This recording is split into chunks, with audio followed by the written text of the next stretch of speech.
এ পৃথিবী বড়ই রহস্যময়। পাহাড়, সাগর, পাতাল, অন্তরিক্ষ, কোথাও নেই প্রাকৃতিক এই রহস্যময়তা। রহস্য আর বৈচিত্র্যময়তায় ঘেরা এই পৃথিবীর সবটুকু কি এখনো জানা সম্ভব হয়েছে? এই প্রশ্নের উত্তর অবশ্যই না। আজকে মাটির নিচে থাকা তেমন এক অজানা রহস্যের গল্প শোনাবো। পৃথিবী যেমন বিচিত্র, তেমনই বিচিত্র এই গ্রহের বসবাসকারী মানুষেরাও। নানা হাজারো বৈচিত্র্যময় কাজের মধ্য দিয়েই মানুষ নিজেকে প্রতিনিয়ত বৈচিত্র্যময় করে তুলছে। বাঁচার তাগিদে ভয়ঙ্কর জীবজন্তু থেকে নিজেকে রক্ষার জন্য প্রথম মানুষ গুহায় বসবাস করতে শুরু করে। কিন্তু মানুষই যখন একটু একটু করে সভ্য হয়ে উঠল, তখন পরিবর্তন হতে থাকলো এই অবস্থার। সে গুহা থেকে বের হয়ে এসে নিচের প্রয়োজন মতো আবাসস্থল গড়ে তুলতে লাগলো। সে এই আবাস ভূমি থেকে গড়ে তুলতে লাগলো মাটির উপরিভাগে। কিন্তু মানুষের বরাবরই অনুসন্ধি, সুপরায়ণ এবং নব আবিষ্কারের বিশ্বাসী। আর তাই কিছু কিছু মানুষ এর ব্যতিক্রম ঘটাতে লাগলো। তারা তাদের আবাসস্থল গড়ে তুলতে লাগলো মাটির নিচে। অস্ট্রেলিয়াতে রয়েছে এমন একটি শহর যেখানে গোটা শহরটি গড়ে উঠেছে মাটির নিচে। এই শতাব্দী প্রাচীন মাটির নিচে শহরটির নাম কুবার প্যাডি। শহরটিতে প্রায় ৩,৫০০-এর অধিক মানুষ বসবাস করে। এই শহরের সবচেয়ে অদ্ভুত বিষয় হলো শহরটিতে সবুজের কোনো অস্তিত্ব নেই। নেই কোনো গাছপালা, শুধু আছে তৈলাক্ত বালি। তবে মাটির নিচে এই শহরটি আপনা আপনি গড়ে ওঠেনি।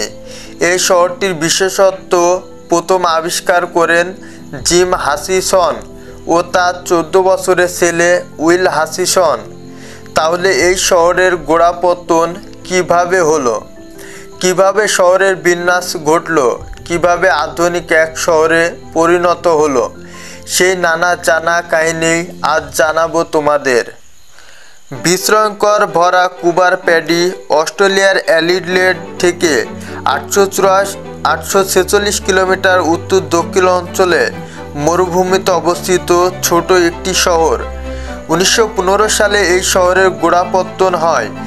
জিম হাচিসন ও তার ১৪ বছরের ছেলে উইল হাচিসন মরু এলাকার ঊষর ভূমিতে সোনা খুঁজতে বের হয়েছিলেন। সোনা না পেয়েও এই পিতা পুত্র যা পেয়েছিল তা কোনো অংশেই ফেলনা ছিল না। অলঙ্কারের জন্য ঝলমলে এক পাথরের খোঁজ পান তারা। পরবর্তীতে ওই পাথর জনপ্রিয় হয় সারা বিশ্ববাসীর কাছে। তবে অভিযানের সময় এই বাবা ছেলে ভিন্ন ধরনের এক সমস্যার সম্মুখীন হন। পরবর্তীতে এই সমস্যার মুখোমুখি হয় আরও অনেকেই। শহরের চারদিকে বিচ্ছিন্ন মরুভূমি, আর এই মরুভূমিতে প্রতিনিয়ত চলত ধূলিঝড়ের উৎপাত। এখানে দিনের বেলায় তাপমাত্রা হতো ৫০ ডিগ্রি সেলসিয়াস এবং রাতের বেলায় পড়তো প্রচণ্ড শীত। এ কারণে এটি ছিল মানুষের একেবারে বসবাসের অনুপযুক্ত। ১৯১১ সালের পূর্বেই এলাকায় কেউ বসবাস করতে সাহস করত না। তখন বাসিন্দা বলতেছিল মরুভূমি সাপ, বিষাক্ত পোকামাকড়, টিকটিকি আর এমু পাখি। কিন্তু মরুভূমিতে পিতা পুত্রের পাওয়া ওপাল নামক সেই রত্ন মরুভূমিটিকে অন্য সব মরুভূমি থেকে আলাদা মাত্রা দিয়েছিল। ওপাল হচ্ছে এক ধরনের খনিজ পদার্থ যা মাটির সঙ্গে মিশে থাকে। তা থেকেই তৈরি হতো ওপাল নামক রত্ন। ১৯১৬ সালের দিকে ওপাল নামের এই খনিজ পদার্থের খনিজ সন্ধান পাওয়া যায়। মরুভূমির এক বিশাল এলাকা জুড়ে ছিল এই রত্ন পাথরের খনি। বিশ্বের রত্ন পাথরের বাজারে প্রায় ৮০% ওপাল আসে দক্ষিণ অস্ট্রেলিয়ার এই কুবার প্যাডি এলাকা থেকে। আর সে কারণে কুবার প্যাডি পৃথিবী ওপাল রাজধানী নামেও ব্যাপক পরিচিত। প্রথম বিশ্বযুদ্ধের পর অস্ট্রেলিয়ান সৈনিকেরা যখন দেশে ফিরে আসলো, তখন তাদের এই মরুভূমির খনিতে লুকিয়ে থাকা রত্নের উপর চোখ পড়ল। এই ওপাল সংগ্রহের জন্য স্থানটিতে তারা বিভিন্ন জায়গা থেকে শ্রমিক সংগ্রহ করে আনতে লাগলো। প্রতিদিন ওপাল সংগ্রহের জন্য কুবাট প্যাডিতে অনেক শ্রমিক আসত।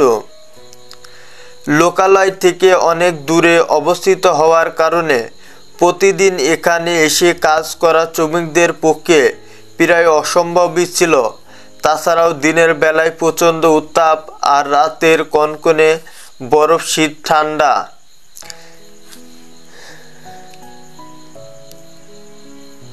বৃষ্টিপাত তেমন হয় না বললেই চলে। ছিল যখন তখন ঝুলিঝড়, এলোমেলো আবহাওয়া আর ধূলিঝড়ের কারণে মরুভূমিতে বাস করা শ্রমিকদের পক্ষে একেবারে অসম্ভব ছিল। প্রচণ্ড দাবদাহে আর শীত থেকে রক্ষা পাওয়ার জন্য শ্রমিকেরা মাটির নিচে ঘর বানানো শুরু করে। একজনের দেখা দেখি আরেকজন, এভাবেই দেখতে দেখতে মাটির নিচে গড়ে ওঠে পুরো শহর। প্রথম দিকে অনেক রকম অসুবিধার সম্মুখীন হতে হয়েছিল। বিদ্যুৎ, পানি ও অন্যান্য নাগরিক সুবিধা ছিল না বললেই চলে। ধীরে ধীরে সময়ের ব্যবধানে সেসব আধুনিক সুযোগ সুবিধার ব্যবস্থা হতে থাকে। আর এভাবে কালের পশ্চিমায় গড়ে ওঠে উন্নত একটি শহর।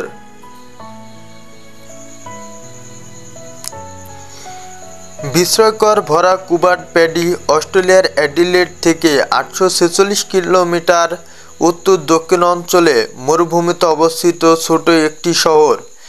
1915 সালে এই শহরের গোড়াপত্তন হয়। জিম হাচিসন ও তার 14 বছরের ছেলে উইল হাচিসন মরু এলাকার ঊষর ভূমিতে সোনা খুঁজতে বের হয়েছিলেন।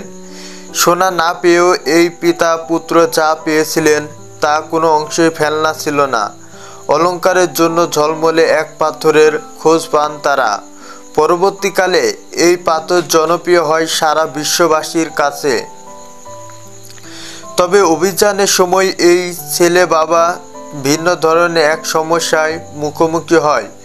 পরবর্তীতে এই সমস্যার মুখোমুখি হয় আরও অনেকেই। শহরের চারদিকে বিচ্ছিন্ন মরুভূমি, আর এই মরুভূমিতে প্রতিনিয়ত চলত ধূলিঝড়ের উৎপাত। এখানে দিনের বেলায় তাপমাত্রা হতো 50 ডিগ্রি সেলসিয়াসেরও বেশি, আর রাতের বেলায় পড়তো প্রচণ্ড শীত। এ কারণে এটি ছিল মানুষের একেবারে বসবাসের অনুপযুক্ত। 1911 সালের পূর্বে এই এলাকায় কেউ বসবাস করতে সাহস করত না। তখন বাসিন্দা বলতে ছিল মরুভূমির সাপ, বিষাক্ত পোকামাকড়, টিকটিকি আর এমু পাখি। কিন্তু মরুভূমিতে পিতা পুত্রের পাওয়া ওপাল নামক সেই রত্ন মরুভূমিটিকে অন্য সব মরুভূমি থেকে আলাদা মাত্রা দিয়েছিল। ওপাল হচ্ছে এক ধরনের খনিজ পদার্থ যা মাটির সঙ্গে মিশে থাকে। তা থেকেই তৈরি হতো ওপাল নামক রত্ন। 1916 সালের দিকে ওপাল নামের এই খনিজ পদার্থের খনিজ সন্ধান পাওয়া যায়। মরুভূমির এক বিশাল এলাকা জুড়ে ছিল এই রত্নের খনি। বিশ্বের রত্নের বাজার প্রায় 80% ওপাল আসে দক্ষিণ অস্ট্রেলিয়ার এই কুবাট প্যাডি এলাকা থেকে। আর সে কারণে কুবার প্যাডি পৃথিবীর ওপাল রাজধানী নামেও ব্যাপক পরিচিত। প্রথম বিশ্বযুদ্ধের পর অস্ট্রেলিয়ার সৈনিকেরা যখন দেশে ফিরে আসলো, তখন তাদের এই মরুভূমির খনিতে লুকিয়ে থাকা রত্নের উপর চোখ পড়ল। এই ওপাল সংগ্রহের জন্য স্থানটিকে তারা বিভিন্ন জায়গা থেকে শ্রমিক সংগ্রহ করে আনতে লাগলো। প্রতিদিন ওপাল সংগ্রহের জন্য কুবার প্যাডিতে অনেক শ্রমিক আসত।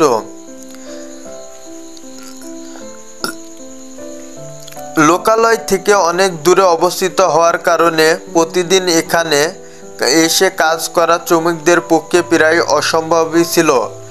তাছাড়া দিনের বেলায় প্রচণ্ড উত্তাপ আর রাতের বেলায় কনকনে বরফ, শীতল, ঠান্ডা।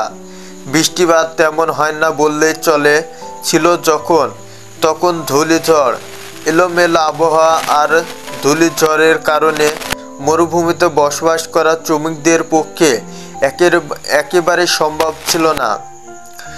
প্রচণ্ড দাবদাহ আর শীত থেকে রক্ষা পাওয়ার জন্য শ্রমিকেরা মাটির নিচে ঘর বানানো শুরু করে।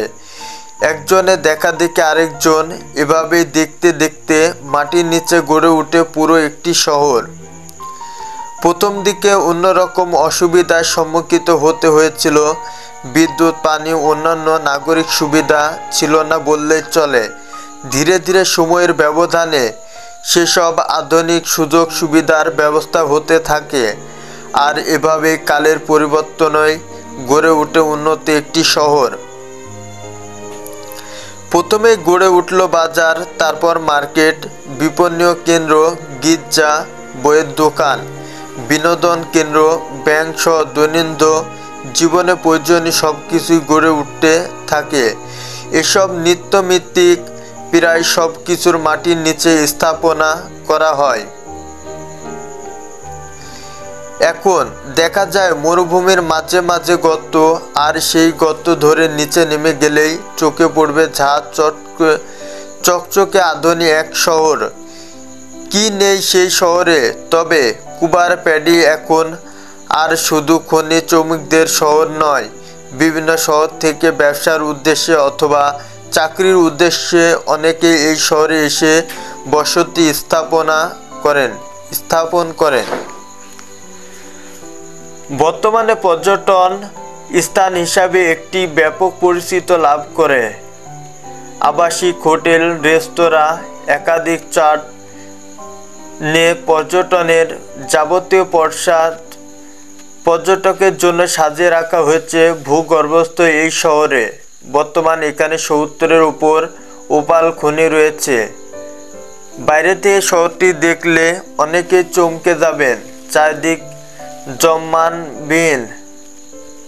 জনমানবহীন, মাঝে মধ্যে দুই একটি স্থানে দেখা যাচ্ছে গুহা।